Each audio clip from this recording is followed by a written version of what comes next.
Radhe Radhe. Hello everyone, let's begin with a new episode. जो channel पे नए हैं, मुझे मालूम है कि इस पे सब नई नहीं है, सब पुरानी है और मोस्टली सबने सब्सक्राइब किया है, तो लाइक तो कर सकते हो ना हर कोई। मेरे पास अगर 100 लाइक्स आए ना तो ये जो एपिसोड है ये वायरल हो जाएगा। मुझे भी अच्छा लगता है जब व्यूज़ ज़्यादा आते हैं, वो सब आप लोगों के ऊपर ही डिपेंड करता है। So let's start it. साया आश्रम के सामने खड़ी थी। उसने अपने चेहरे को अच्छे से साफ किया और एक गहरी सांस लेकर अंदर चली गई। उसके पीछे आ रहे सूर्य ने जब साया को आश्रम में जाते हुए देखा तो उसकी बाहें तन गई और तभी उसने साया को देखते हुए कहा, ये आश्रम में रहती है? ये कहते हैं उसके चेहरे पर हैरानी के भाव थे। उसे देखकर ऐसा लग रहा था जैसे उसे पता ही नहीं था कि साया आश्रम में रहती है और कुछ देर तक वह वहीं खड़ा उसे देखता रहा। जब तक वह पूरी तरह अंदर चली गई तो सूर्य भी वहाँ से चला गया। वहीं जब साया अंदर गई तो उसे मानव मुखर्जी उसके बाबा हॉल में ही उसका इंतज़ार करते हुए दिखे। उन्हें देखकर ऐसा लग रहा था वह साया के लिए बहुत परेशान है। माथे पर खिंची परेशानियों की लकीरें हाथ को बार बार आसपास में रगड़ा उनकी चिंता को व्यक्त कर रहे थे। यह देखकर साया झट से उसके उनके पास जाकर उनके गले लग गई और उनके गले लगे हुए बोली, बाबा, हमने आपसे कहा था ना हमें आने में थोड़ी देर हो जाएगी, फिर क्यों आप इतना परेशान हो रहे थे हमारे लिए? उसकी बात पर मानव मुखर्जी ने साया के सिर को सहलाते हुए मुस्कुरा कर कहा, जिसकी जवान बेटी घर से देर तक बाहर रहे तो वह पिता कैसे परेशान ना रहे। पर अब आप आ गई हैं ना, तो देखिए हमारी परेशानी भी धुआं बनकर उड़ गई। अब जाइए, जाकर आप अपने कपड़े बदल लीजिए, वरना इन कपड़ों में ज़्यादा देर तक रही तो आप भी कल सुबह तक आपको बुखार आ जाएगा। अपने बाबा की बात के लिए फिक्र देखकर साया मन ही मन खुश हो रही थी और उसने मुस्कुराते हुए अपने बाबा से कहा, हम जा रहे हैं पापा, अब आप भी जाकर आराम कर लीजिए, रात बहुत हो गई है। उसकी बात पर मानव मुखर्जी ने कहा, ठीक है, शुभ रात्रि। यह कहकर साया ने भी कहा, शुभ रात्रि बाबा। फिर मानव मुखर्जी ने जाते हुए साया से कहा, सोने से पहले खाना जरूर खा लेना बेटा। ये कहते हुए चले गए। ओके बाबा, कहते हुए साया भी अंदर चली गई। वह जब अपने रूम में आई तो अपने बैग रखकर मिरर के सामने जाकर खड़ी हो गई और फिर मिरर में अपने अक्ष को देखते हुए वह थोड़ी देर पहले सूर्य और उसके बीच आई नज़दीकियों को याद करने लगी। जब बिजली कड़कने की आवाज़ सुनकर साया ने उसे अपनी भाव में भरा तो सूर्य ने भी उसे अपनी भाव में छुपा लिया था। वह उसकी भाव में पनाह लेकर खुद को सेफ फील कर रही थी। वह सूर्य को ना रेजिस्ट कर रही थी और ना उसका साथ दे रही थी। उसकी नज़दीकियाँ उसे छूना उसके दिल में एक अलग ही एहसास को जन्म दे रही थी। उसका रोम रोम उसके एहसास को महसूस कर सिहर उठा था। अब सूर्य ने उसके होठों को फ्री किया तो उसने एक गहरी सांस ली और तभी उसकी आंखों से कुछ मोती लुढ़क कर उसके गाल पर आ गए। सूर्य ने उसके गालों को ठहरे मोतियों को अपने होठों से चुन लिया। जैसे ही उसके होठों ने उसके गाल गा सॉरी जैसे ही उसके होठों ने उसके गाल छुआ, उसके दिल में एक बार फिर हलचल होने लगी। तभी साय ने अपनी मुट्ठी को कसकर बंद कर लिया। सूर्य ने उसकी धड़कनों को और बढ़ाते हुए से झुककर अपनी बाहों में उठा लिया तो साय ने चौंक कर अपनी बंद आंखों को खोला। सूर्य की नज़रें स्ट्रेट थी और वहीं साया उसे ही देख रही थी। यह समझने की कोशिश कर रही थी कि अभी अभी उसके और सूर्य के बीच ये क्या हुआ।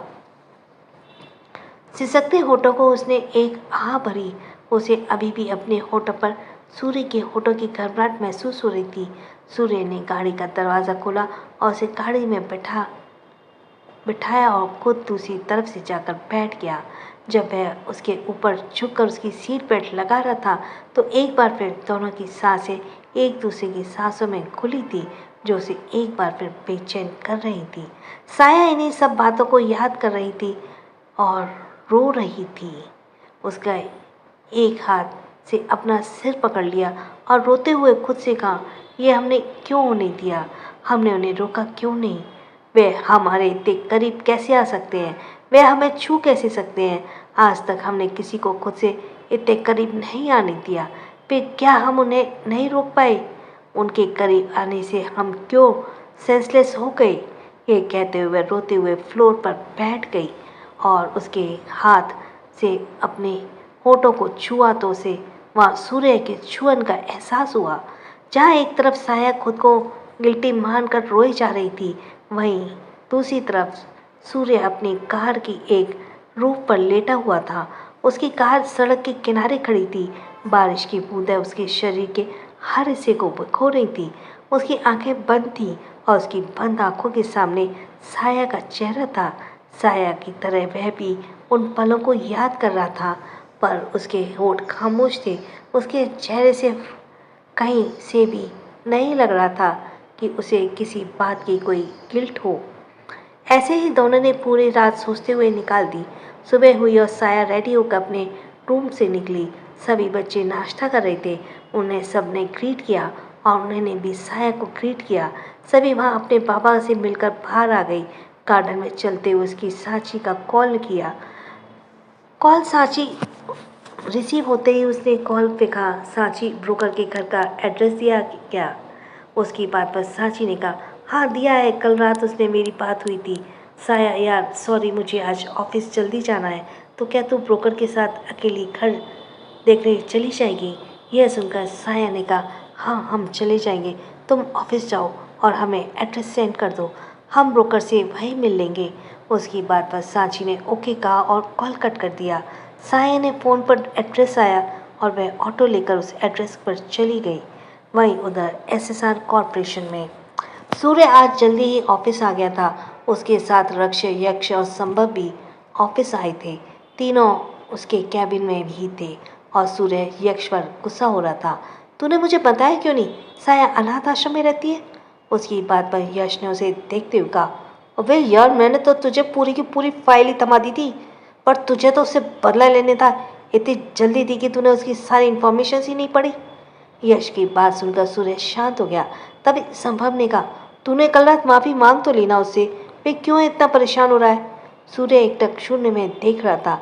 उसे बहुत गुस्सा आ रहा था।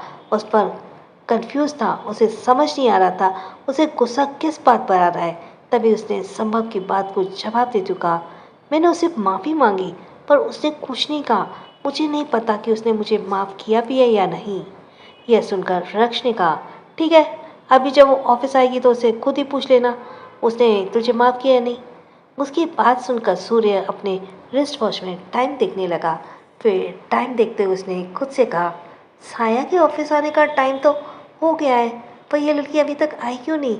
यह कहकर उसने मन ही मन खुद से कहा, कहीं वो मुझसे अभी तक नाराज़ तो नहीं, कहीं वो मेरे किसी बात करने के गुस्सा तो नहीं। पर मैं उसे किस नहीं करना चाहता था। पता नहीं उस पल मुझे क्या हो गया था। यह कहते हुए उसने अपनी आंखें बंद कर ली। तभी यश ने रक्ष को देखते हुए कहा, हाँ साया को आने में उसे बात करते जय हम, पर वह अभी तक आई क्यों नहीं? अब तक तो वो ऑफिस आ जानी चाहिए थी। यश की बात सुनकर सूर्य ने परेशान हो गया और तभी उसने यश की तरफ देखते हुए कहा, वो लड़की जो साया की बेस्ट फ्रेंड है, वो किस डिपार्टमेंट में काम करती है? सूर्य ने पूछते पर यश सोचने लगा। ऑफिस ने सोचते हुए कहा, एग्जैक्ट मुझे नहीं पता, मैं पता करके बताता हूँ। ये कहकर वह किसी को कॉल करने लगा। जैसे जैसे देर हो रही थी सूर्य की बेचैनी और बढ़ती जा रही थी। वहीं उधर रायज़ादा पैलेस में दुआ आज देर से उठी थी और जब वो रेडी होकर डाइनिंग एरिया में आई तो उसे देखकर आयशा ने कहा, दुआ तू अभी भी नाराज़ है सूर्य से? तुझे पता है उसने 1 घंटे तक तेरे आने का इंतज़ार किया, जब तू नहीं आई तो वो ऑफिस चला गया। दुआ उसकी बात सुनकर सोचने लगी कि तभी चित्रा उठकर उसके पास आई और उसे समझाते हुए बोला, यार तू भी ना, हो गई उससे गलती, अब उसे माफ़ कर दे। तुझे अंदाज़ा भी है तू नहीं आई तो उसने ब्रेकफास्ट भी नहीं किया और ऐसे ही ऑफिस चला गया। दुआ यह सुनकर परेशान हो गई। उसे अब बुरा लग रहा था। तभी पीछे से आती हुई मीरा ने दोनों की बातें सुनकर उसे दुआ से कहा, तुम्हें गुस्सा तब होना चाहिए था जब सूर्य तुम्हारी बात न मानता, पर वह तो तुम्हारे कहने पर उससे माफ़ी मांगने चला गया था ना, और तुम अब भी उसे नाराज़ हो। कहते हुए मीरा आकर एक चेयर पर बैठ गई। दुआ उसके पास गई और उसने सामने खड़े होकर बोली, सॉरी माँ, हम कुछ ज़्यादा ही रिएक्ट कर गए। वो आगे आएंगे तो हम उनसे खुद बात कर लेंगे। उसके बाद पर मीरा मुस्कुराने लगी और तभी मीरा ने अपना चश्मा ठीक करते हुए कहा, वैसे मुझे वो लड़की बहुत पसंद आई, कितनी खूबसूरत है ना वो लड़की। यह कहते हुए मीरा ने आयशा और चित्रा की तरफ देखा, पर तभी माहिरा ने वहाँ आते हुए कहा, माँ पर आओ। तो वो सब होने से पहले ही अंदर आ गई थी, तो आपको वो सब कैसे देखा? आपने तो देखा ही नहीं था, फिर आपको कैसे इस बारे में पता? उसके पूछने पर मीरा ने कहा, कैसे पता नहीं चलता, मैं इसकी घर की बड़ी हूँ, भला मुझसे कोई बात छुप रह सकती है? उसकी बात पर पायल ने कहा, बुआ मुझे पता है आपके वो दो जासूस कौन है, वो आप तक सारी खबर पहुंचाते हैं। उसकी बात सुनकर दुआ, माहिरा, आयशा और चित्रा चारों से हैरानी से देखने लगी और एक साथ कहा, कौन है? तभी राखी ने चेयर पीछे करते हुए कहा, और कौन होगा, माँ की दोनों लाडली चीकू और माही। सुबह होते ही दोनों माँ के कमरे में पहुँच गई थी उन्हें रात भर का अपडेट देने। उसकी बात पर मीरा ने मुंह बनाते हुए कहा, तुम सब तो मुझे बताने से रही, तो अच्छा है ना, मेरी दोनों पोतियाँ ने मुझे बता दिया। ये कहते हुए उसने चित्रा की तरफ देखा और आगे कहा, फ़ोन आया था मेरे पास आज सुबह, मिस्टर सब्रवाल के बेटे को हमारी चीकू बहुत पसंद है, रिश्ता जोड़ने की बात कर रहे हैं। यह सुनकर चित्रा ने एक्साइटेड होते हुए कहा, मैंने देखा था कल रात उसके बेटे को, देखने में बहुत अच्छा था। यह सुनकर दुआ ने उसकी तरफ देखते हुए कहा, अगर इतना अच्छा लगा तो तुम्हें वो लड़का, तुम आप आगे बात बढ़ाइए। उसकी बात पर मीना ने कहा, हाँ मैं उनसे बात करूँगी। यह कहकर उन्होंने महिरा को तरफ देखते हुए कहा, माही के लिए भी एक अच्छा रिश्ता आया है, उसका बिजनेस इंडिया में भी नहीं फॉरेन में भी सेटल्ड है। उसकी बात पर महिरा ने मुस्कुराते हुए कहा, माँ आपको जैसा ठीक लगे। यह दुनिया मीरा ने चित्रा और महिरा को देखते हुए कहा, ठीक है तो मैं दोनों की बात करती हूँ, सब ठीक रहा तो मेरे सारे बच्चों की शादी एक साथ हो जाएगी। ये कहते हुए वह बहुत खुश लग रही थी। फिर ऐड सूर्य का कैबिन एसएसआर कॉर्पोरेशन होगा। वे सब अभी भी कैबिन में बैठे डिस्कस कर ही रहे थे, तभी एक लड़का सांची को अपने साथ लेकर कैबिन में आया। दोनों के आते ही सबकी नज़र दोनों पर चली गई। सांची तो इसी बात से डर रही थी कि उसे सूर्य ने बुलाया है। सांची ने अपनी डरी सहमी नज़रों से एक एक कर सभी को देखा। वे सभी के सभी उसे ही देख रहे थे, तो वहीं सांची उन्हें देखकर मन ही मन खुद से बोली, कहीं इन्हें मेरे बारे में पता तो नहीं चल गया। ओ गॉड, अब क्या होगा, डैड का कॉल करूं क्या, पर कैसे, अब सब मेरे सामने ही बैठे हैं। सोचते ही सांची अपने दोनों हाथों को आपस में रगड़ रही थी कि तभी सूर्य ने उस पर अपनी नज़र गड़ाए हुए ही कहा, साया अभी तक ऑफिस क्यों नहीं आई? उसकी बात सांची को हैरानी हुई। ऐसे साया के बारे में उससे पूछ रहा है और उसे कुछ समझ नहीं आ रहा था। वो हैरानी से सभी के अभी भी सूर्य को देखे जा रही थी कि तभी यश ने कहा, मिस सांची बताओ साया आज ऑफिस क्यों नहीं आई? अगर तुम्हें नहीं पता तो उसे कॉल करके पता करो। उसकी आवाज़ सुनकर सांची अपनी सोच से बाहर आते हुए बोली, सर आज शायद साया ऑफिस नहीं आएगी, आज वो घर देखने गई है, घर पसंद आ गया तो वो आज ही शिफ्ट कर लेगी। यह सुनकर सूर्य ने भौं सुकड़ गई। फिर उसने सांची को देखते हुए कहा, वो घर देखने कहाँ गई है, मुझे एड्रेस दो। उसकी बात न केवल सांची बल्कि यश, संभव और रक्ष तीनों ही चौंक गए, पर सूर्य को किसी से फर्क नहीं पड़ रहा था। उसके पूछने पर सांची ने सूर्य को एड्रेस देकर चली गई। उसके जाने के बाद संभव ने यश को देखते हुए कहा, तूने तो कहा था साया आश्रम में रहती है, फिर वो घर किसके लिए देखने गई है? उसके सवाल पर पॉइंट था, इसलिए अब सब यश को देख रहे थे। सूर्य भी जवाब की उम्मीद लिए यश को देख रहा था कि तभी यश ने तीनों की घुड़ती आवाज़ को देखकर कहा, बताता हूँ, मुझे ऐसे मत देखो, मुझे डर लग रहा है भाई। यह कहकर उसने सूर्य की तरफ देखते हुए कहा, तूने उस दिन साया को जब अभी वर्मा के बात करते हुए देखा था, तब वो उससे बात नहीं कर रही थी, उसे धमकी दे रहा था। साया ने आश्रम पर अभी की बुरी नज़र थी, इसलिए उसने अपने प्रोजेक्ट के लिए जब उसे आश्रम की ज़मीन खरीदने गया तो उसके बाबा ने ज़मीन बेचने से मना कर दिया। अभी मरवान ने पावर से पैसे का इस्तेमाल कर उस ज़मीन को असली पेपर हासिल कर लिए और धोखे से साया के बाबा को उन पेपर्स पर दस्तखत ले लिए। उन लोगों ने कोर्ट में उनके अगेंस्ट केस भी फाइल किया था। असली पेपर्स अभी वर्मा के पास होने की वजह से वे केस हार गए। अब उन्हें कोर्ट से नोटिस आया है कि आश्रम को खाली करने का कल तक उन्हें आश्रम खाली करना होगा, नहीं तो अभी वर्मा के आदमी उन्हें ज़बरदस्ती वहाँ से निकाल देंगे।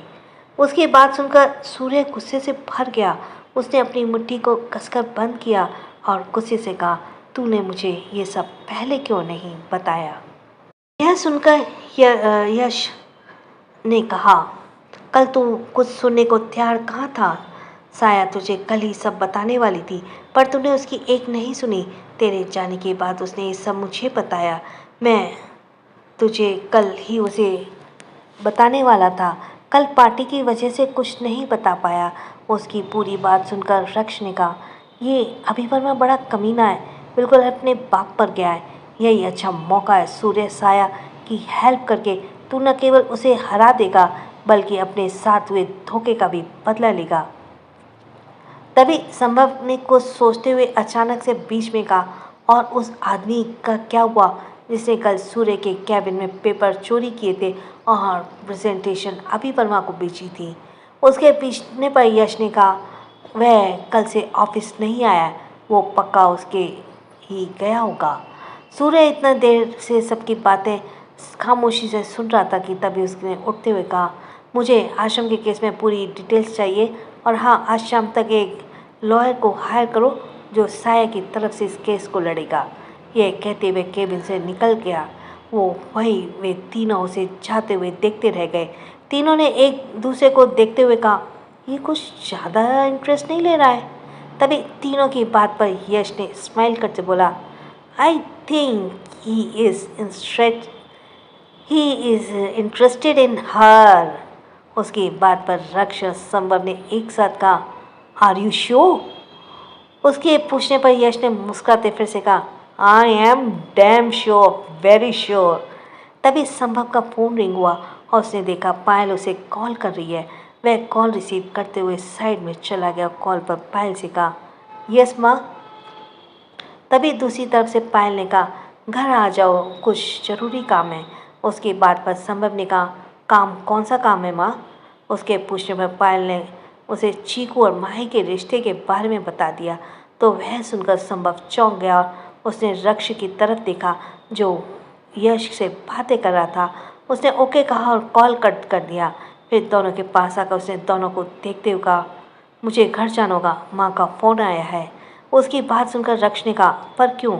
उसके पूछने पर संभव ने उसे देखते हुए कहा, माही और चीकू का रिश्ता हो रहा है और उन दोनों से बात करने के लिए मुझे बोला गया है। यश से उसकी लड़ाई होती रहती है और तू हमेशा अपने में खोया रहता है। सूर्य अपने ऑफिस वर्क में बिजी है, बचा कौन? मैं ना, इसलिए उन्होंने मुझे कहा है मैं दोनों से बात करूं। उसकी बात सुनकर रक्ष ने होश उड़ गए और वो संभव को ऐसे को देख रहा था जैसे बोल रहा हूँ, सब जानते हुए भी तू यह बात इतनी खुशी से बता रहा है। संभव भी उसकी हालत समझ रहा था। उसने भी उसे ऐसे देखा जैसे कह रहा हो, मैं तो पहले कह रहा था ना, बात कर ले, उसे सब बता दे, इससे पहले कि कोई और उसे ले जाए। पर तुझे समझ नहीं आया ना, अब अव्वल अकल आई? तेरे कहने खुद को ही लॉस होता है, देर करने से खुद को ही लॉस होता है। वही इन दोनों से बेखबर यश अपनी ही सोच में डूबा था। उसने मन ही मन खुद से कहा, क्या मेरी चुईया की शादी हो रही है? अगर वो शादी करके चली गई तो मैं लड़ूंगा किससे? और वो चुईया पागल हो गई है क्या? इतनी जल्दी शादी क्यों कर रही है? मुझे उससे बात करनी होगी, पर यह सुनकर मुझे अजीब क्यों लग रहा है? उसने खुद से ही सवाल, यश के सवाल का जवाब उसके ही पास था और शायद वो उसे एक्सेप्ट नहीं करना चाहता था। वह अपनी इस अजीब फीलिंग को समझना ही नहीं चाह रहा था। संभव दोनों को अपना इस सोच में डूबा छोड़कर चला गया। तो वही उसके जाने के बाद रक्ष ने गुस्से से अपनी हाथों की मिट्टी को कसकर बंद किया और खुद से कहा, तुम किसी और की नहीं हो सकती, मैं ये शादी नहीं होने दूंगा। वहीं जब संभव लिफ्ट में निकला जा रहा था तो फोन कान पर लगाए इधर उधर कान पे फोन लगाए सांची से टकरा गया जो टहल रही थी। सांची ने उसके टकराते उसका फोन नीचे गिरकर टूट गया। यह देखकर सांची ने दोनों हाथ अपने मुंह पर रख लिया और रोनी आवाज में बोला, मेरा फोन टूट गया। आपने फ़ोन को देखते हुए वो नीचे बैठ गई और उसने अपने फ़ोन के बिखरे हुए पार्ट्स को समेट कर उन्हें देखते हुए कहा, तेरी हत्या करने वाले को मैं छोड़ूंगी नहीं। कहते ही वह उठकर खड़ी हो गई। संभव जैसे ही कुछ कहने को हुआ कि तभी सांची ने कहा, इतना बड़ा ऑफिस, इतने सारे लोग हैं, फिर भी तुम्हें मुझसे ही आकर टकराना था, अंधे आदमी। बोलते हुए उसने संभव की तरफ देखा और उसे देखकर वो चौंक गई और उसने फिर से रोने वाला मुंह बना लिया। उसने रुआसी आवाज में कहा, सॉरी सर। संभव ने उसे देखकर सर हिलाया और उसके टूटे हुए फ़ोन को पार्ट्स उठाकर देखते हुए कहा, तो तुम आईफोन यूज़ करती हो, ओके, 1 घंटे में तुम्हें नया फ़ोन मिल जाएगा। यह सुनकर सांची ने कहा, नो सर, मैं दूसरा फ़ोन ले लूँगी। नहीं, तुम्हारा फ़ोन मुझसे टूटा है, इसकी पेनल्टी भी मैं ही भरूँगा। यह कहकर वो जाने लगा कि तभी वह रुक गया और पलट कर उसे देखने लगा। सांची आंखों में 2 बूंद आंसू थे। यह देखकर संभव ने उसके आंसू के बूंद को अपनी एक उंगली पर लिया और उसे उड़ाते हुए कहा, अब प्लीज़ रोना मत, दूसरा तुम्हारा फ़ोन तुम्हें मिल जाएगा। सांची ने उसकी बात पर रोबोट की तरह सर हिला दिया तो संभव ने उसे देखते हुए स्माइल करते हुए कहा, गुड गर्ल। यह कहकर वो चला गया। सांची उसे जाते हुए देखती रह गई। इधर वहीं साया उस एड्रेस पे पहुंचकर ब्रोकर का वेट कर रही थी। वो घर बिल्कुल सामने खड़ी थी। घर के बाहर लॉक था, इसलिए वह बाहर ही खड़ी थी और ब्रोकर के आने का वेट कर रही थी कि तभी उसे पीछे से किसी ने पुकारा। वह आवाज़ सुनकर पीछे मुड़ी और सामने से आ रहे ब्रोकर को देखने लगी। ब्रोकर एक मध्यम वर्ग का, एक ऊंचे कद काठी का हट्टा कट्टा आदमी था। उसने मुंह में पान भरा हुआ था और उसने आज तीसरी बार मिल रही थी। इससे पहले वो 2 बार सांची के साथ ही उससे मिली थी और वो ब्रोकर साया को नीचे से ऊपर तक देखते हुए आ रहा था। साया उसके इस तरह देखने से थोड़ी असहज हो गई। तभी ब्रोकर ने उसके पास आकर कहा, मैडम, आज आप अकेली आई हैं? वो दूसरी मैडम नहीं आई हैं आपके साथ? उसकी बात पर साया ने कहा, हाँ, आज उसे कुछ काम था। आप प्लीज़ मुझे घर दिखा दीजिए। अगर मुझे घर पसंद आ गया तो मैं आज ही यहाँ शिफ्ट हो जाऊँगी। उसकी बात पर ब्रोकर ने कहा, जैसी आपकी मर्ज़ी मैडम, वैसे एक घर आपको बहुत पसंद आएगा। यहाँ गार्डन है, स्विमिंग पूल है, सब है। यह कहते हुए वो साया को ही देख रहा था कि तभी उसने साया के पीछे पीछे चलते हुए अपने मुंह में भरे पान को गार्डन में ही थूक दिया और फिर जल्दी से आगे जाकर घर के दरवाजे पर बड़े लॉक को खोलते उसने कहा, इस घर के मालिक बाहर रहते हैं। विदेश में यह घर भी विदेशों के घर जैसा बना है। वह बोल ही रहा था कि तभी साया के फ़ोन रिंग हुआ। उसने फ़ोन देखा तो सूर्य की कॉल देखकर एक बार फिर उसे वह सब याद आने लगा और उसने कॉल डिस्कनेक्ट कर दिया। ब्रोकर बोलते हुए उसे घर दिखाया जा रहा था कि तभी एक बार फिर उसका फ़ोन रिंग हुआ। इस बार भी सूर्य की कॉल देखकर उसने कॉल कट कर दिया और घर देखने लगी। वहीं उधर सूर्य ने ड्राइवर करते हुए अपने फ़ोन को देखते हुए कहा, तुम मुझे इग्नोर क्यों कर रही हो मिस मुखर्जी? तुम मुझे इस तरह इग्नोर नहीं कर सकती। कल रात के बाद तो बिल्कुल नहीं। मैं आ रहा हूँ, अब हम मिलकर ही बात करेंगे। यह कहते हुए उसने अपने स्पीड को थोड़ा और बढ़ा दिया। वहीं उधर साया पूरे घर में देखने के बाद बिना ब्रोकर की तरफ देखते हुए बोली, हमें यह घर पसंद आया। एडवांस कितना लेंगे आप? यह कहते हुए वह पीछे मुड़ी तो वह हैरान रह गई। वहीं उधर साया पूरे घर में देखने के बाद बिना ब्रोकर उसे पूछने के बाद ब्रोकर नकली हंसी हंसते बोला, मैडम, अब आपसे क्या ही एडवांस लेंगे, जितना चाहे दे देना। उसकी बात साया को कुछ अटपटी लगी और वह मुड़कर उसे देखने लगी कि तभी साया की आंखें हैरानी से बड़ी हो गई। ब्रोकर दरवाजे को अंदर से बंद कर रहा था। यह देखकर साया ने गुस्से में कहा, ये क्या कर रहे हैं आप दरवाज़ा क्यों बंद कर रहे हैं? उसकी बात पर ब्रोकर ने नकली हंसी हंसते हुए कहा, वह आपसे कुछ बात करनी थी ना मैडम, इसलिए दरवाज़ा बंद कर दिया। आइए आराम से बैठकर लेने देने की बात करते हैं। इसकी बात से उसके नापाक इरादे झलक रहे थे। साया उसकी नीयत को अच्छे से समझ रही थी। उसने ब्रोकर की बात को नकारते हुए कहा, हमें अब कोई बात नहीं करनी और ना ही अब यह घर लेना है, हम यहाँ से जा रहे हैं। यह कहते हुए उसने अपने कदम दरवाजे की तरफ बढ़ा दिए कि तभी ब्रोकर ने जल्दी से लपक कर साया का हाथ पकड़ लिया। यह देखकर वह हैरान रह गई। वह अपनी आंखों को बढ़ाकर उसे घूरते हुए बोली, हमारा हाथ छोड़ो, तुम्हारी हिम्मत कैसी हुई हमारा हाथ पकड़ने की? ब्रोकर उसकी बात पर हंसते हुए बोला, जब से तुम्हें देखा है ना, हाय यहाँ आग चल रही है। आग, यह कहते हुए अपने एक हाथ अपने सीने पर रखा और अपनी हवस भरी नज़रों से साया को देखते हुए कहा, आज मैं इस आग को बुझा कर रहूँगा। साला तेरे जैसी लड़की मैंने पहली बार देखी है। तू लड़की नहीं, स्वर्ग से आई अप्सरा है। वह कभी अभी बोल ही रहा था कि तभी साया के हाथ झटका और दूसरे हाथ का थप्पड़ ब्रोकर के मुंह पर मार दिया। उसका मुंह एक तरफ झुक गया और उसकी आंखें गुस्से से भर गईं। साया का भी चेहरा गुस्से से तमतमाया हुआ था। उसने ब्रोकर को घिन भरी नजरों से देखते हुए कहा, नीचता की भी एक हद होती है, पर तुम्हारी तो कोई हद ही नहीं। हम तुम्हारी बेटी की उम्र की हैं और तुम्हें हमें ऐसी नज़रों से देखते हुए शर्म नहीं आती है? नीच आदमी, इस थप्पड़ के आग बुझ गई हो और बुझा दे।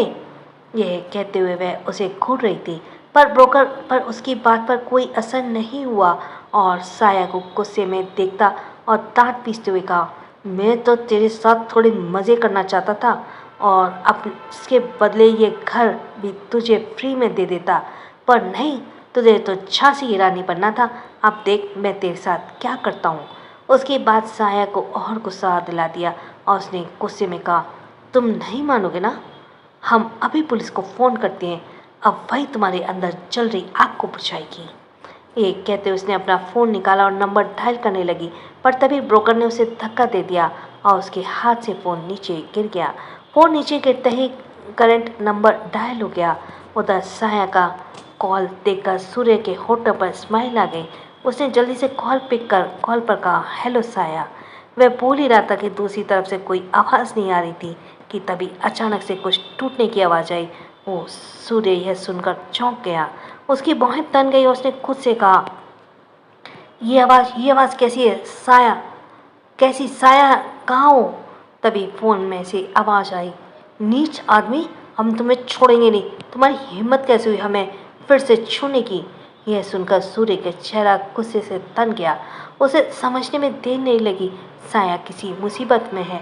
उसने अपनी कार की स्पीड बढ़ाते हुए कहा, मैं आ रहा हूँ साया, मैं उसे नहीं छोड़ूंगा जिसने तुम्हें छूने की हिम्मत की है। यह कहते हुए उसने हाथ स्टीयरिंग पे कस गए।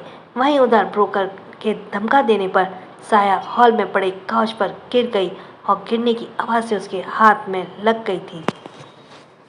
वह उठने लगी कि तभी वो ब्रोकर उस पर आ गया और इससे पहले कि उसके हाथ साया के हाथों को अपनी गिरफ्त में लेते, साया ने उसे जोर से लात मारी। लात पड़ते ही वह दूर जा गिरा और तभी साया उठकर भागने लगी। ब्रोकर ने उसे भागते देखा और कहा, तुझे क्या लगता है तू मुझसे बचकर जाएगी? तूने तो मैं अभी बताता हूँ। कहते हुए वह और भी उसके पीछे भाग रहा था। इससे पहले कि साया दरवाजे तक पहुँचती, ब्रोकर उसके ऊपर झपट गया और उसके हाथ में साया का सूट आ गया। तनाव की वजह से उसका सूट कंधे से कमर तक फट गया और यह देखकर साया ने अपना हाथ पीछे घुमाया, उसे मारा तो वो पीछे हो गया। तभी साया ने वहीं पर बड़ा फूलदान उठाया और उसके ब्रोकर को मारते हुए बोली, साले कमीने, तूने हमें अपने गंदे हाथों से छुआ, हम तुझे छोड़ेंगे नहीं। यह कहते हुए उसे मारे जा रही थी कि तभी ब्रोकर ने उसका पैर पकड़कर खींचा तो वह खुद को संभाल नहीं पाई और नीचे गिर गई। उसके मुंह से एक तेज चीख निकली, उसके सर में लग गई थी उसी की वजह से उसका सर भारी होने लगा। उसे अपनी आंखों के सामने धुंधला धुंधला दिख रहा था कि तभी उसने धुंधली आंखों में अपने ऊपर झुके ब्रोकर के चेहरे को देखा। वह उसे हंसते हुए देख रहा था। तुझे क्या लगा तू मुझसे जीत जाएगी? अब देख मैं कैसे तुझे तोड़ता हूँ। तेरी हालत में ऐसी कर दूंगा तो साली अपने पैरों पर खड़ी भी नहीं हो पाएगी। यही तड़प तड़प कर तू मर जाएगी। साया होश खोते अपने बोझल आंखों से उसे देख रही थी। उसने अपनी कांपती आवाज़ से कहा, प्लीज़ ऐसा मत करो, हमें छोड़ दो। यह कहते हुए अपने आप हाथ उठाया और ब्रोकर ने उसके हाथ को झटक दिया और उसके मुंह पर एक थप्पड़ मारा तो उसके होंठ के कोने से खून निकलने लगा। उसका शरीर ढीला पड़ गया था। अब उसमें बिल्कुल भी हिम्मत नहीं बची थी। वह अपनी बंद होती आंखों से ब्रोकर को देख रही थी जो हंसते हुए उसके गले से दुपट्टा निकाल रहा था। साया के सिर से अब खून निकल रहा था। वह यह देखकर भी ब्रोकर को उस पर तरस नहीं आया और वह साया के कपड़ों को फाड़ने लगा। वह जैसे ही उसके कपड़ों को उसे अलग करने को हुआ कि तभी धड़ाम से आवाज़ नीचे गिर गया। तभी धड़ाम की आवाज़ से दरवाज़ा नीचे गिर गया। ब्रोकर ने आवाज़ सुनकर चौंक कर उस तरफ देखा तो उसकी आंखें हैरानी से फटी की फटी रह गईं। सूर्य अपनी लाल आंखों से उसे ही घूर रहा था। साया ने भी अपनी बंद होती आंखों से सूर्य की एक झलक देखी और तभी उसकी आंखें बंद हो गई। सूर्य पलक झपकते ही उसके पास आ गया और उसने साया के ऊपर झुके ब्रोकर पर जोर से लात मारी तो वह दूर जा गिरा। सूर्य ने जल्दी से साया को अपनी पाँव में लिया और उसके गाल पर थपथपाते हुए कहा, साया होश में आओ, देखो मैं आ गया, तुम्हें कुछ नहीं होगा, होश में आओ साया। पर उसके इतना उठाने पर भी साया को होश नहीं आया। तभी सूर्य की नज़र उसके सिर के पास बहते खून पर गई। उसने अपने हाथ को देखा तो उस पर भी खून लग गया था। यह देखकर सूर्य की आंखें गुस्से से जलने लगी। उसने जल्दी से साया को उठा और काउच पर लिटा दिया। बस 5 मिनट साया, 5 मिनट मेरा इंतज़ार करो, मैं अभी आ रहा हूँ। उस पहले इसे आज पहले इसे आज दे दूँ, आई डोंट नो, पहले इसे दे दूँ जिसे तुम्हारी ये हालत की है। यह कहते हुए उसने एक नज़र साया को देखा और उसके कपड़े जगह जगह से फटे हुए थे। वे इतने फटे थे कि उसके ऊपर लटके हुए लग रहे थे। उसने साया का दुपट्टा उसके सिर के नीचे लगा दिया ताकि खून ज़्यादा ना बहे और फिर अपना ब्लेज़र निकालकर उसे साया को ढक दिया। उसकी नज़र ब्रोकर की तलाश रही थी। वह ब्रोकर उठकर भाग रहा था कि तभी सूर्य ने कुछ उठाकर उसके सिर पर फेंका तो वो दरवाजे के पास ही गिर गया। सूर्य उसके पास गया, उसे अपने लातों से ही मारने लगा। तेरी हिम्मत कैसे हुई उसे छूने की साले? ये कहते हुए उसने ब्रोकर को एक पैर को मोड़कर तोड़ दिया। पैर टूटते ही ब्रोकर जोर से चिल्लाया। फिर सूर्य ने ब्रोकर के सिर को पकड़कर दीवार से मारा और कहा, उसे छूने के बाद तूने सोच कैसे लिया कि तू जिंदा बच जाएगा? यह कहकर उसने ब्रोकर के एक हाथ को पकड़ते तोड़ दिया। उसे वही पल याद आया जब दरवाज़ा तोड़कर वह अंदर आया था और उसने ब्रोकर के हाथ में साया के कपड़े को देखा था। उसने साया के सूट को गले के पास का हिस्सा पकड़ रखा था। अगर उसे टाइम सूर्य नहीं आता तो साया को बेपर्दा कर चुका होता। यही सोचते हुए उसने ब्रोकर को दूसरे हाथ को भी तोड़ दिया तो वह एक बार फिर जोर से चिल्लाया और गिड़गिड़ाते हुए कहा, मुझे छोड़ दो साहब, माफ़ कर दो मुझे। पर सूर्य ने उस पर जरा सी भी तरस नहीं आ रही थी। सूर्य तभी उसके गर्दन अपने हाथ में दबोच ली और उसे ऊपर उठाते हुए कहा, उसने भी तो कहा था कि मुझे छोड़ दो, लेकिन तुमने उसे नहीं छोड़ा, तो अब मैं तुझे कैसे छोड़ दूँ? Excuse me, sorry. यह कहते हुए उसने उसकी गर्दन को और कसकर पकड़ लिया। ब्रोकर की आंखों में खून उतर आया था और उसका पूरा चेहरा लाल हो गया। उसे छूने की सज़ा मौत है, मौत, जो आज तुझे मेरे हाथ मिलेगी। यह कहते उसने जोर से ब्रोकर के गर्दन को घुमाया और एक कटक की आवाज़ के साथ ही ब्रोकर की गर्दन टूट गई।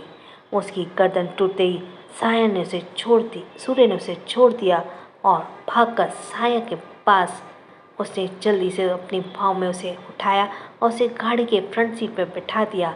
आज पहली बार सूर्य के चेहरे पे डर और घबराहट दिख रही थी। सूर्य ने अपना एक हाथ साया के गले में नीचे लगाया हुआ था और दूसरे हाथ से स्टीयरिंग संभाले ड्राइव कर रहा था। साया, तुम्हें कुछ नहीं होगा, बस घर पहुंचने वाले हैं, मैं तुम्हें बचा लूँगा, मैं तुम्हें कुछ नहीं होने दूँगा। आज सूर्य और का साया को ऐसी हालत में देखकर अपने दिल में दर्द महसूस हो रहा था। वह गुस्से में फास्ट ड्राइव कर रहा था। बार बार उसकी नज़र रास्ते से हटकर साया पर चली जाती, जो बेसुध सी उसके हाथ के सारे अपनी गर्दन एक तरफ झुकाए बैठी थी। उसे ऐसे देखकर सूर्य का गुस्सा बढ़ता जा रहा था। वे दोनों थोड़ी देर में ही घर पहुंच गए और सूर्य उसे लेकर विला आया था, वहीं विला जहाँ कभी शौर्य और दुआ रहा करते थे। उसने साया को अपनी बाहों में उठाया और तेजी से अंदर चला गया। उसने पहले विला के सर्वेंट को डॉक्टर को बुलाने के लिए कहा था, इसलिए उस सर्वेंट ने पहले ही एक फीमेल डॉक्टर को सूर्य के आने से पहले ही बुला लिया था। सूर्य सीढ़ी चढ़ते हुए डॉक्टर से बोला, मेरे पीछे आओ। वो डॉक्टर बिना कुछ कहे उसके ऑर्डर को फॉलो करते हुए उसके पीछे चली गई। कुछ ही मिनटों में वे सब सूर्य के रूम में थे और साया उसके बेड पर बेसुध अवस्था में लेटी हुई थी। डॉक्टर ने डरते हुए सूर्य से कहा, आप बाहर जाइए, मुझे इन्हें चेक करना है। उसकी बात पर सूर्य ने बिना किसी भाव के कहा, जो भी करना है मेरे सामने करिए। वो डॉक्टर बिना कुछ कहे उसके ऑर्डर को फॉलो करते हुए उसके पीछे पीछे चली गई। सॉरी, ये रिपीट हो रहा है यहाँ पे। उसकी बात सुनकर डॉक्टर हैरान रह गई। उसने एक नज़र सूर्य को देखा, उसकी नज़र साया पर थी। वे एकटक कंटिन्यूसली उसे ही देख रहा था। डॉक्टर पहले उसके चेहरे को कठोरता और उसके बोल्ड बिहेवियर को डरी हुई थी, इसलिए उसने कुछ नहीं कहा और चुपचाप साया को चेकअप करने लगी। उसने साया के सर से बहते खून को साफ करके उस पर ड्रेसिंग कर दी और फिर उसके बॉडी पर लगे स्क्रैच पर ऑइंटमेंट लगाने के हुई तो उसने फटे कपड़े को देखकर उसने सूर्य की तरफ देखते हुए कहा, सर, ऑइंटमेंट लगाने से पहले मैडम के कपड़े चेंज करने होंगे। सूर्य की नज़र अभी भी साया पर थी। उसने साया को देखते हुए कहा, तुम्हें कुछ और तो नहीं करना? उसके पूछने पर डॉक्टर ने कहा, नहीं सर, अब बस इनके जख्मों पर ऑइंटमेंट ही लगानी है। उसकी बात सुनकर सूर्य ने उसकी तरफ देखते हुए कहा, ठीक है, तुम जाओ, अब मैं ये खुद कर लूँगा। उसकी बात सुनकर पहले तो डॉक्टर हैरान रह गई और फिर वह बिना कोई सवाल जवाब किए उसके रूम से चली गई। उसने जाने के बाद सूर्य के रूम को अंदर से लॉक किया और साया को एक नज़र देखकर कबर्ड के पास चला गया और फिर उसके कबर्ड से एक शर्ट ली और उसे लेकर बेड के पास आ गया। फिर उसने साया को देखते हुए उससे कहा, मैं ये करना नहीं चाहता पर मैं मजबूर हूँ, क्योंकि अब मुझे किसी पर भरोसा नहीं। तुम मेरे साथ ही सेफ रहोगी, इसलिए अब से तुम मेरे साथ ही रहूँगा। तुम्हें अब जब भी मेरी ज़रूरत होगी तुम मुझे अपने साथ पाओगी। यू आर माइन साया, यू आर माइन। यह कहकर वह उसके पास ही बैठ गया और उसके ऊपर से ब्लैंकेट हटा दिया। उसने एक नज़र साया के शरीर को देखा तो उसको गुस्सा और बढ़ गया। उसके कपड़े जगह जगह से फटे थे।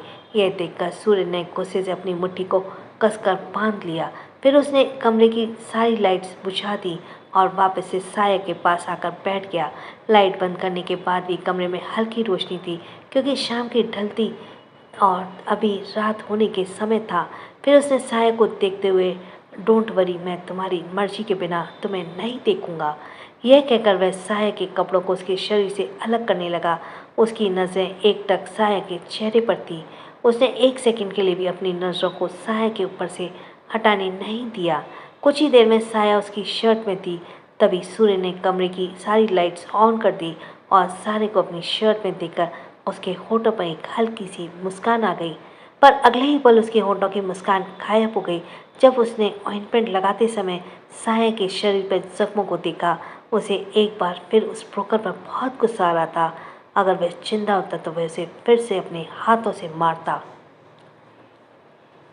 उसने अपना फेस लिया और अपने रूम में बालकोनी में चला गया। उसने अपना फ़ोन लिया और अपनी रूम की बालकोनी में चला गया। उसने पहले रक्ष को कॉल किया और कॉल रिसीव होते उसने कॉल पर कहा, मैंने तुझे एक एड्रेस सेंड किया है, उस एड्रेस पर तुझे एक डेड बॉडी मिलेगी। यह सुनकर रक्षित चौंक गया। उसने कॉल पर कहा, डेड बॉडी? क्या तूने किसी को मार दिया? उसके पुष्ट पर सूर्य ने बिना किसी भाव के कहा, हाँ मार दिया। सारी बात मैं तुझे बाद में बताऊंगा। जो कहा रहा हूँ वो कर।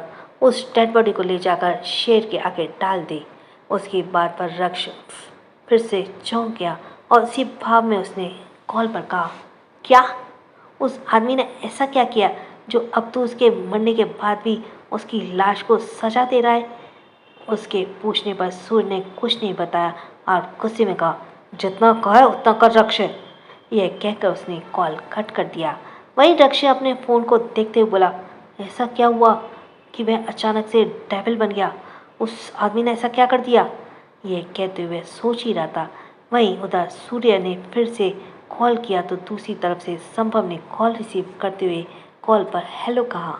तो सूर्य ने उसे ऑर्डर देते हुए कहा, वो लड़की जो आज सुबह हमारे कैबिन में आई थी, उसके पास जा। यह सुनकर संभव ने उसे बीच में रोकते कहा, मैं उसके पास नहीं जा रहा, मैं अभी पैलेस में हूँ। उसकी बात पर सूर्य ने कहा, तो वापस से ऑफिस जा और जैसे मैं कह रहा हूँ वैसे कर। यह कहकर सूर्य ने उसे बताया कि उसे सांची से क्या बात करनी है। उसकी पूरी बात सुनकर संभव ने ओके कहा और फ़ोन रख दिया। वहीं उधर ऑफिस में यश चीकू की शादी के बारे में सोच रहा था कि तभी उसका फ़ोन रिंग हुआ। उसे कॉल देखा तो सूर्य उसे फ़ोन कर रहा था। यह देखते उसने कॉल पिक कर लिया और उससे बात करने लगा। तभी सूर्य ने उसे कॉल कर कहा, मुझे कल तक उस प्रॉपर्टी पर स्टे ऑर्डर चाहिए। उसकी बात पर यक्ष ने कहा, ठीक है हो जाएगा। उसे बात करके सूर्य कुछ देर बालकनी में खड़ा सोच रहा था। अब तक रात हो गई थी। वहीं उधर रायजादा पैलेस में दुआ ने टाइम देखा और कहा, इस समय तक तो सूर्य घर आ जाता है पर वह अभी तक नहीं आया। क्या वो हमसे नाराज़ है? उसने खुद के सवाल किया तो उसकी बात पर शौर ने कहा, ऐसा कभी हो सकता है कि वो तुमसे नाराज़ हो जाए? एक्सक्यूज़ मी, सॉरी, यह मत भूलो दुआ वो तुम्हें कितना प्यार करता है। वह दुनिया में सबसे नाराज़ हो सकता है पर तुमसे कभी नहीं। उसकी बात पर दुआ ने घबराते हुए अपने हाथों को मसलते हुए कहा, अगर वो हमसे नाराज़ नहीं है तो अभी तक आया क्यों नहीं? इतना समय हो गया, अब तक तो उसे आ जाना चाहिए था ना। वो ठीक तो होगा ना शौर्य जी? दुआ के इतना डरते हुए घबराते देखकर शौर्य ने उसे समझाते हुए कहा, अगर उसकी इतनी चिंता हो रही है तो उसे कॉल क्यों नहीं कर लेती हो? यह सुनकर दुआ ने कहा, हाँ हम अभी उनसे बात करते हैं। ये कहते हुए वे टेबल की तरफ जाने लगी जहाँ उसका फ़ोन रखा था। उसने फ़ोन उठाने से पहले ही फ़ोन रिंग होने लगा। उसने सॉरी की कॉल देखकर झट से पिक करते हुए कॉल पर कहा, आप कहाँ हैं सूर्य? आप ठीक तो है ना? क्या आप हमसे नाराज़ हैं इसलिए आप घर नहीं आए ना? उसके इतने सवाल सुनकर सूर्य समझ पाया कि उसकी माँ ने उसे कितना मिसअंडरस्टैंड कर लिया है। तभी उसने 2 उंगली से अपने माथे पर सहलाते हुए कहा, नहीं माँ, आपसे नाराज़ नहीं हूँ। उसके यह बोलते ही दुआ ने कहा, फिर आप घर क्यों नहीं आए? उसके पूछने पर सूर्य ने कहा, आज थोड़ा ज़्यादा काम है इसलिए मैं आज ऑफिस में ही रुकूंगा। आप ज़्यादा परेशान मत होइए, मैं सुबह आ जाऊँगा। यह सुनकर दुआ ने रिलीफ मिला और उसने गहरी सांस लेकर कहा, आपने खाना खाया? उसके पूछने पर सूर्य ने कहा, अभी नहीं खाया पर मैं खा लूँगा।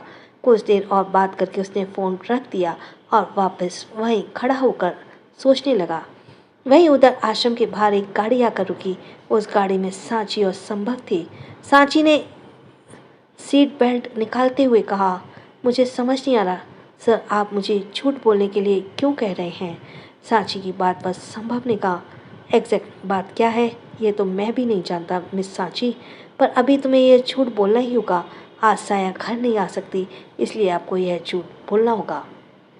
यह सुनकर सांची ने उसे देखते हुए सवालिया अंदाज से कहा, पर सर साया है कहाँ? मैं बाबा से झूठ बोल दूंगी पर कम से कम मुझे तो पता होना चाहिए कि साया कहाँ है। उसकी बात जवाब देते हुए संभव ने कहा, मिस सांची, साया सूर्य के साथ है और सेफ है तो उसकी चिंता करने की ज़रूरत नहीं है। आपसे जो कहने के लिए कहा जा रहा है आप वह करिए, बाकी बातें हम कल करेंगे।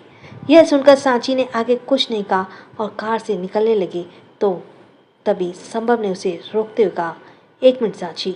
यह सुनकर सांची रुक गई और पलटकर संभव को देखने लगी कि तभी संभव अपने हाथ में एक बॉक्स पकड़े कार के बाहर आया और उसके सामने जाकर बॉक्स को सांची की तरफ बढ़ाते उसने कहा, ये तुम्हारे लिए। बॉक्स देखकर सांची ने संभव को तरफ देखते हुए कहा, सर इसमें क्या है? उसके पूछने पर संभव ने मुस्कुराते हुए कहा, तुम खुद देख लो। यह सुनकर सांची उसके हाथ से बॉक्स लेकर उसे खोलने लगी। उसके बॉक्स खोलकर देखा तो उसमें आईफोन था, उसी मॉडल का जिस मॉडल का वह यूज़ करती थी। फ़ोन देखकर सांची ने संभव से कहा, सर इसकी क्या ज़रूरत थी, दूसरा ले लेती। यह सुनकर संभव ने कहा, तुम दूसरा लेती इसलिए मैंने पहले ही ले लिया। गलती मुझसे हुई है, उसकी भरपाई भी मैं ही करूँगा ना। इसके मेरे नंबर सेव है, तुम्हें जब भी ज़रूरत हो मुझे कॉल कर लेना। यह सुनकर सांची ने उसे ओके सर कहा और गुड नाइट बोलकर वो चली गई। उसके जाने के बाद संभव भी चला गया। उसके जाते ही उसने कुछ दूरी पर खड़ी एक कार में 2 आदमी थे जो उसको ही फॉलो करते हुए वहाँ आए थे। दोनों में से एक आदमी ने किसी को कॉल किया और फिर कॉल पर उससे बात कहा, यस सर सांची मैडम ठीक है और वे अभी अभी आश्रम के अंदर गई हैं, पर सर उनके साथ साया मैडम नहीं थी। आज उनके साथ एक 25-26 साल का लड़का था।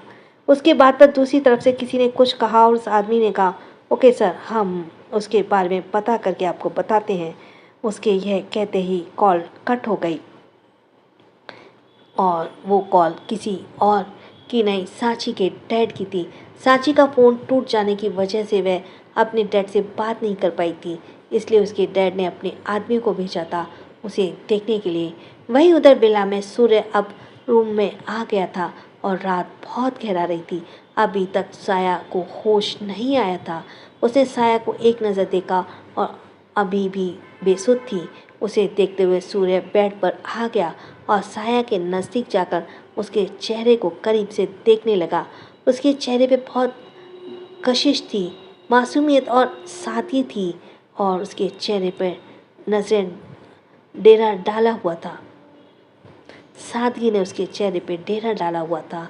उसकी किसी को भी मन मोह ले। बेदाग चेहरे पर कुछ खरोचों के निशान थे, वो चंद में दाग जैसे लग रहे थे चांद में। सूर्य एकटक उसके चेहरे को निहार रहा था। ना जाने क्यों उसे साया में इतना लगाव हो रहा था, शायद इसलिए कि उसने जो अपने और साया के बीच जो दीवार खड़ी कर रखी थी वह दीवार अब गिर चुकी थी और सूर्य के जज्बात अब उस पर हावी हो रहे थे। So thanks for listening. छोटों को प्यार, बड़ों को सम्मान। राधे राधे।